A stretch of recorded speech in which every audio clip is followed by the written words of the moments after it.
Uma das melhores sensações que eu quero aqui destacar para vocês é ter a oportunidade de ler uma obra tão rica que traz uma mensagem tão profunda. E essa obra é A Abóbada, do Alexandre Herculano, um dos grandes escritores portugueses do século XIX, um romancista de qualidade, a qual nós conseguimos observar que, através de referências do folclore medieval, através também da mitologização literária que o autor faz aqui, trazendo uma individualidade da nação portuguesa, é algo muito boa. E antes de começar a trazer uma análise sobre este conto, né, este romance, um romance histórico, porque é baseado em fatos reais da nação portuguesa no período medieval, mas que possuem diálogos fictícios, né, que não existiram, mas apenas desperta o imaginário do leitor. E este romance em específico, ele é bem curtinho, ele é um romance de 83 páginas por aí, e esse daqui, essa edição da editora Porto, possui algumas ilustrações que faz com que fique ainda mais dinâmica a leitura, e também essa leitura é recomendada também para alunos de 8º e 11º ano, e eu irei contar um pouquinho da minha história com esta obra. Há alguns semestres atrás, eu tive a oportunidade de estudar mais sobre história da arte, e quando estudei a questão da arquitetura portuguesa, me deparei com a mais emblemática arquitetura gótica de Portugal, que é o Mosteiro da Batalha. E através do Mosteiro da Batalha eu comecei a fazer mais pesquisas sobre, eu realmente me senti muito fascinada por essa arquitetura, e através disso eu conheci esta obra, A Abóbada, escrita também por um autor português, que faz referência a uma lenda que se chama A Queda da Abóbada do Capítulo, que é uma parte que há no Mosteiro da Batalha. E que há a lenda que ela caiu e tiveram restaurar pelo mestre Afonso Domingues. E sobre a obra específica, ela foi publicada na revista O Panorama, revista essa dirigida por Alexandre Herculano, e posteriormente, ainda nos anos 50, por aí do século XIX, foi publicada na Lendas e Narrativas do próprio Alexandre Herculano. E, como eu disse, ela é baseada em folclores medievais, e a principal característica que o próprio autor quis trazer para a obra é que esse conceito, né, de o que seria uma obra. A obra é a genialidade do seu autor ou não. A obra aqui podemos ver que não se refere apenas à obra literária, mas também à obra arquitetônica. Esta obra, né, o romance, ele é dividido em 5 partes. A primeira parte, ela é intitulada O Cego, que faz referência ao mestre Afonso Domingues, que foi o mestre que deu a inauguração, digamos assim, foi o primeiro arquiteto do Mosteiro da Batalha, a mando do rei Dom João I.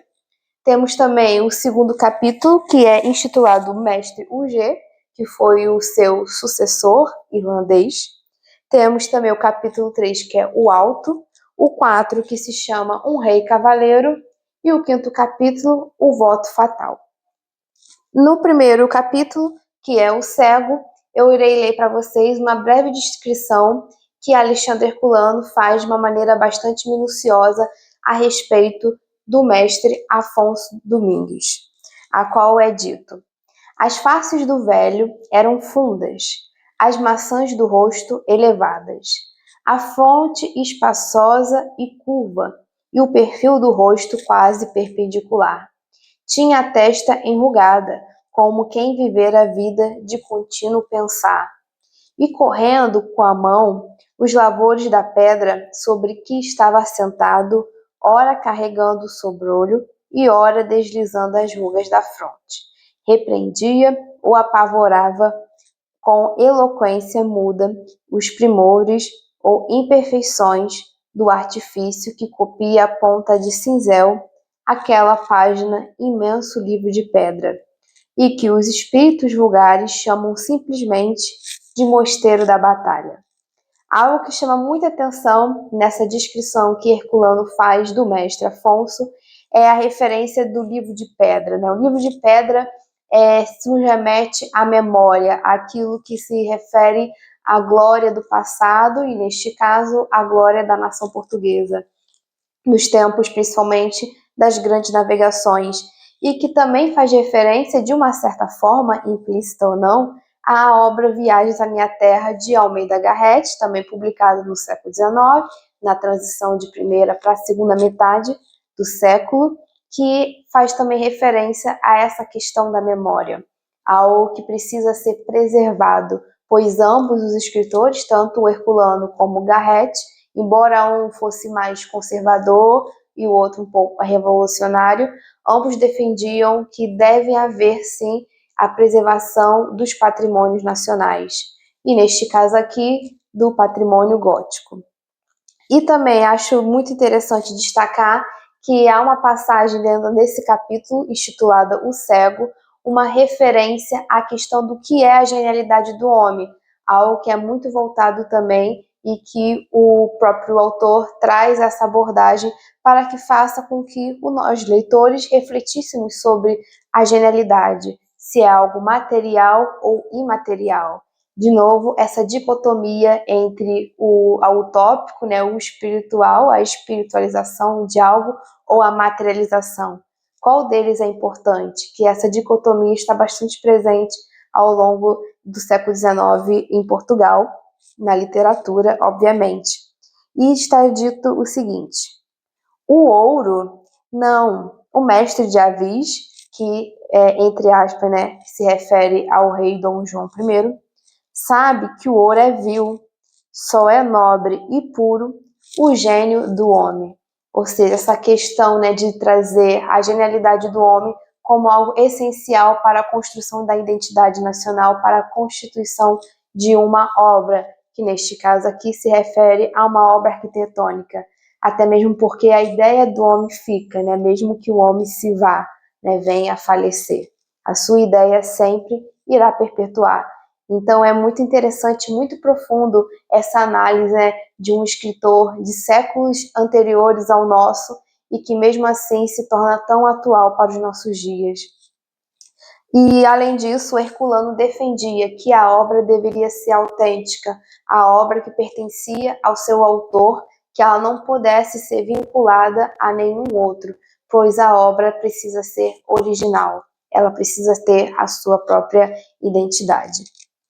Agora, indo para o segundo capítulo da obra, que é intitulado Mestre Huguet, fala um pouco, né, sobre a decadência física, de uma certa forma, do primeiro arquiteto do Mosteiro da Batalha, que está a ficar cego, e é substituído pelo mestre estrangeiro, que é o mestre Huguet, que foi dado, né, foi nomeado pelo rei Dom João I.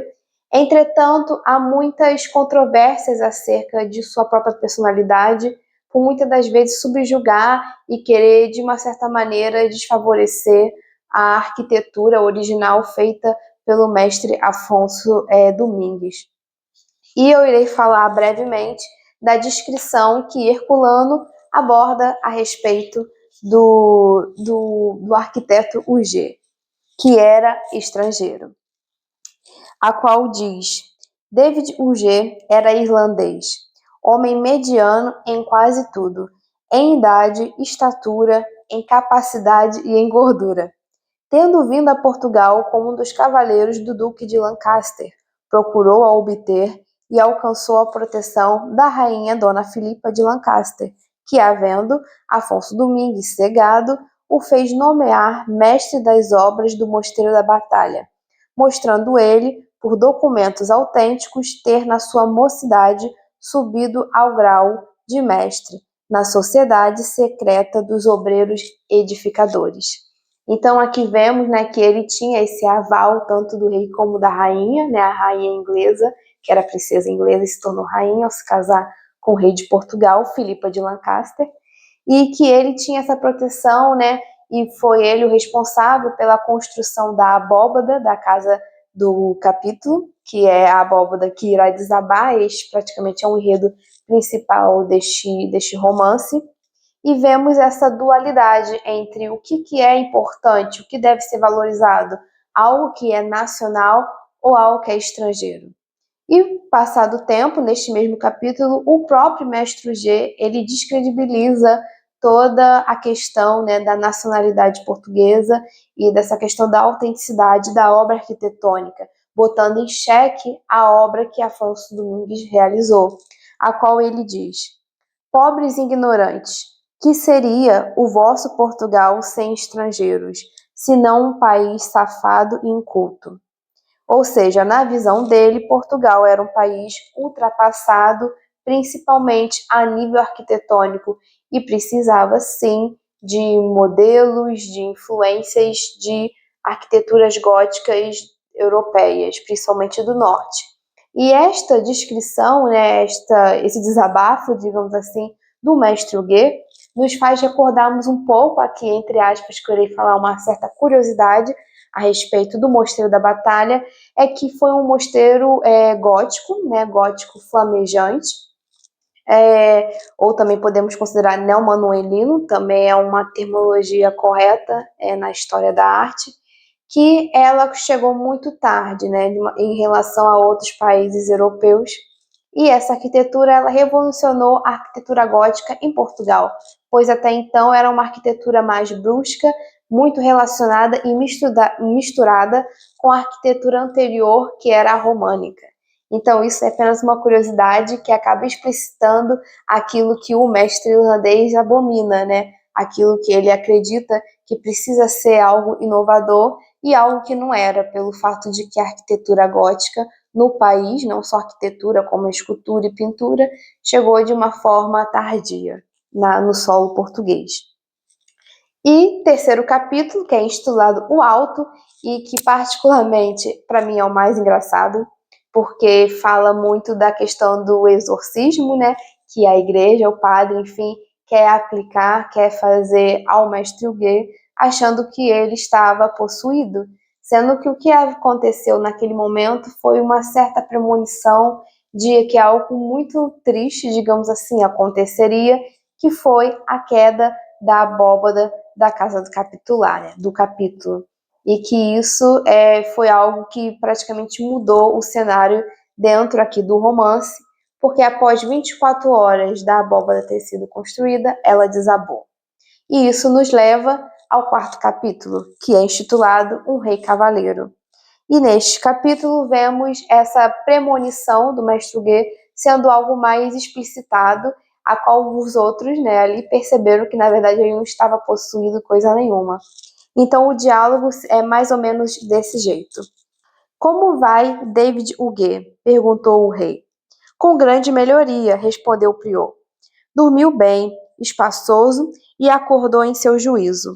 Contou-me que, entrando ontem após nós na casa do capítulo e afirmando a vista na abóbada, conhecera que tinha gemido e estava a ponto de desabar, que sentia apertar-lhe o coração e com sua aflição correra pela crasta fora com um doido, que no céu se afigurava um relampejar, incessante e medonho, que via, nem ele sabe o que via, o pobre homem. Depois disso, diz que perdera o tino e de nada mais se recorda. E após essa situação, o antigo mestre, Afonso Domingues, a pedido do rei, assume a responsabilidade de reconstruir a abóbada, e que nos leva ao quinto capítulo, e que para mim é o mais triste, que é intitulado O Voto Fatal, a qual o mestre, que estava já quase a cegar, Afonso Domingues, faz uma promessa ao rei de que ele, em 4 meses, iria reconstruir a abóbada. E mesmo que isso tenha, né, que levar ele à morte, que ele tem que abdicar da sua própria vida. E é isso que acontece, ele cumpre a promessa, mas entretanto ele falece. Falece não pelo fato de que ele estava ali, né, querendo reconstruir a abóbada, mas pelo fato de que ele tenha ficado tão imerso nisso, ele acabou ficando desnutrido, ele passou a ficar em jejum, a não se alimentar. E nós sabemos, né, que um homem já ali da faixa dos seus 80 e poucos anos não se alimentar e ainda estando cego é algo bastante preocupante. mas isso mostra o quanto imerso ele estava naquilo e quanta paixão ele tinha pelo mosteiro, pela sua obra-prima, pelo aquilo, né, que fez se consolidar como o mestre arquiteto que ele foi um dia e que até hoje é lembrado. E nesse capítulo há a frase que mais me chama a atenção e que eu acho que é a frase mais famosa dentro deste romance histórico, que é a qual o mestre Afonso Domingues, antes de falecer, ele diz: a abóbada não caiu e a abóbada não cairá. Ou seja, com essas palavras ele marca e afirma a promessa que ele fez ao rei Dom João I, de que a abóbada jamais cairá. Espero que vocês tenham gostado dessa análise. Eu recomendo imensamente a leitura. É um romance muito curtinho, se lê rápido, e eu espero que vocês tenham ficado com gostinho de quero mais. E eu gostaria também de mencionar que futuramente trarei um vídeo com maior profundidade a respeito da arquitetura gótica, o Mosteiro da Batalha. Então, até já. Um beijinho e até o próximo.